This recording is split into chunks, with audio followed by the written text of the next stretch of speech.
नमो नमः। श्रीमद् वाल्मीकि रामायणम् अरण्यकाण्डम् अष्टमः सर्गः। श्री राम द्वारा राक्षस वध का समर्थन। वाक्यमेतत्तु वेदैः व्याहृतं भर्तृभक्तया श्रुत्वा धर्मे स्थितो रामः प्रत्युवाचाथ मैथिलीं। पति प्रेमवश सीता जी द्वारा कही बातों को सुन धर्म में स्थित श्री राम ने जनक नंदिनी सीता जी से कहा, हिता मुक्तम त्वया देवी स्निग्धया सदृशं वचः कुलं व्यापादिशन्त्या च धर्मज्ञे जनकात्मजे। हे धर्म को जानने वाली जनक कुमारी देवी सीते, तुमने स्नेहपूर्वक अपने उच्च कुलोत्पन्न होने की सूचक जो हित की बातें कही हैं वे तुम्हारे कहने योग्य ही है। किंतु वक्ष्याम्यहं देवी तवोक्तम् इदमवचः क्षत्रिय धार्यते चापो नार्थ शब्दो भवेदिति। हे देवी, मैं क्या कहूँ? अभी तुम यह कह चुकी हो कि क्षत्रिय लोग धनुष बाण इसलिए धारण करते हैं जिससे किसी दुखिया का आर्तनाद सुनाई न पड़े। सर्वे रयते समागम्य वागियं समुदाहृता रक्षणस्त्वं सह भ्रात्रा त्वन्नाथा हि वयं वने।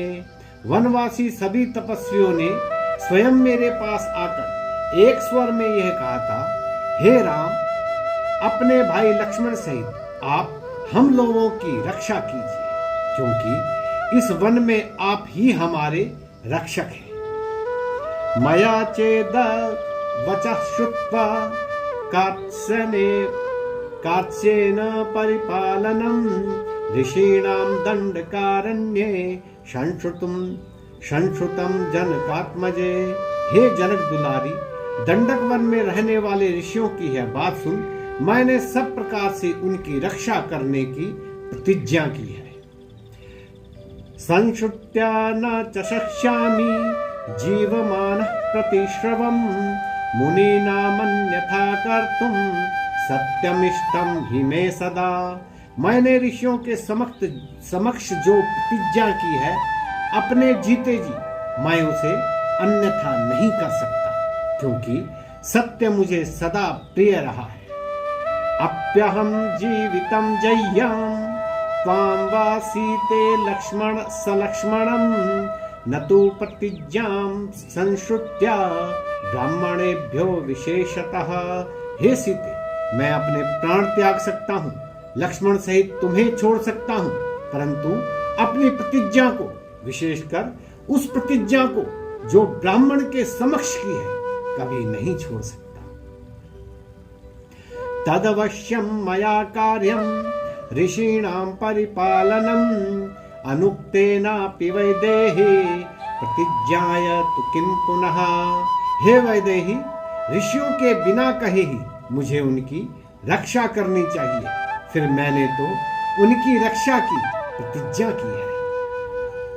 मम स्नेहाच्च सौहार्दात् इदमुक्तं त्वया नघे परितुष्टोऽस्म्यहं सीते नाहि निष्ठोऽनुशिष्यते। हे निष्पाप सीते, तुमने स्नेह एवं सौहार्द से जो भी बातें कही हैं, उनसे मैं बहुत संतुष्ट हूँ। तुम्हारे उपदेश में मेरे प्रति प्रेम झलकता है, क्योंकि अप्रिय मनुष्य को कोई भी उपदेश नहीं करता।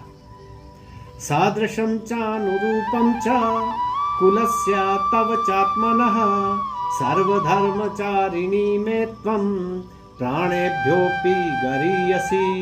हे सीते, तुमने अपने तथा अपने वंश की मर्यादा के अनुकूल उचित ही कहा है। तुम मेरी सहधर्मचारिणी हो तथा प्राणों से भी अधिक प्रिय हो, अतः तुम्हें मुझे उपदेश देने का अधिकार है। इत्येव मुक्ता वचनं महात्मा सीतां प्रियां मैथिली राजपुत्रीं रामो धनुष्मान सह लक्ष्मणेन जगाम रम्याणि तपोवनानि। जनक दुलारी प्रिया सीता के से ऐसा कहकर महात्मा राम हाथ में धनुष लेकर लक्ष्मण के साथ उस रमणीय तपोवन में आगे चले गए। ते गत्वा दूरमध्वानं ददर्शाश्रम मंडलम कुशाचीर परिक्षिप्तम ग्राह्यया लक्ष्मया समावृतम। बहुत दूर जाने के पश्चात उन्होंने एक आश्रम मंडल देखा जिसमें कुशा और चीर फैले हुए थे। उसमें ब्राह्मण निवास करते थे और वह अलौकिक शोभा से युक्त था।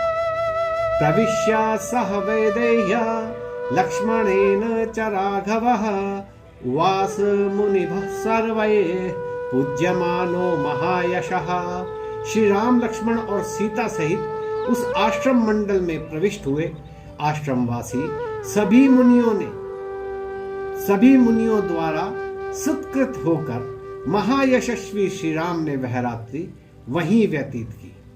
उषित्वा तु सुखम तत्र पूज्यमानो महर्षिभिः जगाम चाश्रमास्तेषां पर्यायेण तपस्विनां। कुछ काल तक यहाँ सुखपूर्वक रहकर तथा मुनियों द्वारा सत्कृत होकर श्री राम बारी बारी से सब ऋषियों के आश्रमों में रहने लगे। क्वचित् परिदशान् मासान् एकं संवत्सरं क्वचित् एवं संवत्सरस्तस्य ययुः संवत्सरा दश। कहीं वे 10 मास निवास करते, कहीं 1 वर्ष। इस प्रकार सुखपूर्वक निवास करते हुए उनके 10 वर्ष व्यतीत हो गए। सुतीक्ष्णस्याश्रमं श्रीमान् पुनरेवाजगामः तत्रापि न्यवसद्रामः किंचित् कालम् अरिंदमः। तदनंतर श्री राम पुनः महर्षि सुतीक्ष्ण के आश्रम में लौट आए और वहां भी उन्होंने कुछ समय तक निवास किया। आश्रमस्थो काकुत्स्थ सुतीक्ष्णम् इदम् अब्रवीत् कुत्राश्रमं पुण्यं ऋषिर् अगस्त्यस्य तपोधनः। आश्रम में रहते हुए एक दिन रघुकुल भूषण श्री राम ने महर्षि सुतीक्ष्ण से पूछा, तपोधन महर्षि अगस्त्य का आश्रम इस रमणीक वन में कहाँ है? इति रामस्य सा मुनिः श्रुत्वा धर्मात्मनो वचः सुतीक्ष्णः प्रत्युवाच त्वं यत्रागस्तो महामुनिः। मुनिवर सुतीक्ष्ण ने महात्मा राम का यह वचन सुन उन्हें वह स्थान बताया जहां महर्षि अगस्त्य जी रहते थे। रामोऽथ मुनिमामन्त्र्य सह भ्रात्रा विभाद्य च प्रतस्थे गस्त्यम् उद्दिश्य सानुजः सीतया सह। महर्षि से आश्रम का पता पूछ उनसे विदा हो तथा लक्ष्मण सहित उन्हें प्रणाम कर श्री राम लक्ष्मण और सीता सहित महर्षि अगस्त्य के आश्रम की ओर प्रस्थानित हुए। पश्यन् वनानि सरम्याणि पर्वताश्चाभ्रसन्निभान् सरांसि सरितश्चैव पथि मार्गवशानुगान्। सुतीक्ष्णेनोपदिष्टेन गत्वा तेन पथा सुखम् इदं परम संहृष्टो वाक्यम लक्ष्मण ब्रवीत्। महर्षि सुतीक्ष्ण द्वारा बताए हुए मार्ग को लक्ष्य करके श्री राम मार्ग में अनेक रमणीक वनों, मेघ के तुल्य पर्वतों, नदियों और सरोवरों को देखते जाते थे।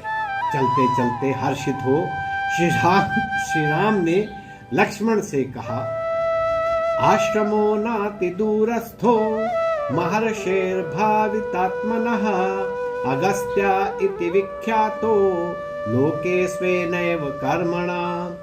जो अपने कर्मों से लोक में अगस्त्य के नाम से विख्यात हैं, उन शुद्धि चित्त महर्षि अगस्त्य का आश्रम अब अधिक दूर नहीं है। अगस्त्य अर्थात दोषों को अस्त कर देने वाला। लोगों की आदि व्याधियों को दूर करने वाला। आश्रमो दृश्यते तस्या परिश्रांत श्रमापः प्राज्यधूमाकुलावन चीरमाला परिष्कृतः। परिश्रांत यात्रियों की थकान को दूर करने वाला यह महर्षि अगस्त्य का ही आश्रम जान पड़ता है। देखो, अग्निहोत्र का धुआं वन में छाया हुआ है, जहां तहां वृक्षों की डालियों पर चीर वस्त्र सूखने के लिए डाले हुए हैं और पुष्पमालाएं लटकाकर आश्रम की सजावट की गई है। अस्मानभिगतानेश श्रेयसा योजयिष्यति शेषं च वनवासस्य सौम्यवस्थाम्यहं प्रभो। हे समर्थ सौम्य लक्ष्मण, जब हम लोग उनके आश्रम में पहुंचेंगे तब वे हमारा अवश्य ही कल्याण करेंगे। अब मैं वनवास का शेष समय महर्षि अगस्त्य के आश्रम में ही बिताऊंगा। आगतस्माश्रम पदम सौमित्रे प्रविशागतः निवेदयेत् येह मां प्राप्तं ऋषये सीतया सह। हे लक्ष्मण, लो, अब हम आश्रम में आ पहुंचे हैं। अब तुम आगे जाकर उन्हें सीता सहित मेरे आगमन की सूचना दो। नमो नमः।